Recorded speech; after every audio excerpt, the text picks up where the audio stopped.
Comment faire pour passer des migraines récurrentes? Déjà, pour savoir comment les passer, on va déjà comprendre à quoi sont dues les migraines et qu'est-ce que c'est exactement. La migraine est due à une sensibilité plus accrue des neurones et provoque une irritation des terminaisons nerveuses qui entraîne une inflammation, la sensation des migraines. On reconnaît une migraine par une sensation de battement de cœur vive au niveau de la douleur.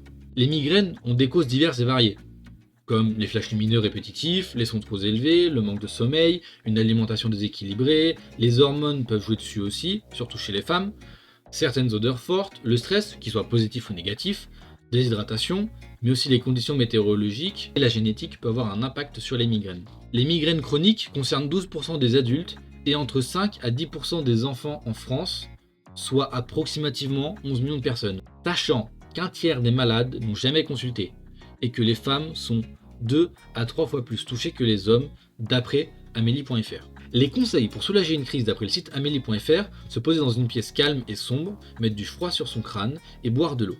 Mes conseils personnels, boire un café ou un thé qui a infusé au moins 15 minutes, car la théine/caféine se libère complètement au bout de 15 minutes dans un thé. Le tout sans sucre, d'une, car le sucre nourrit les migraines, et la caféine/théine oxygène le cerveau. Pourquoi je vous parle de ça? Car lundi 17 mars, je me suis tapé une migraine de 9h du matin en me levant jusqu'à 18h le soir.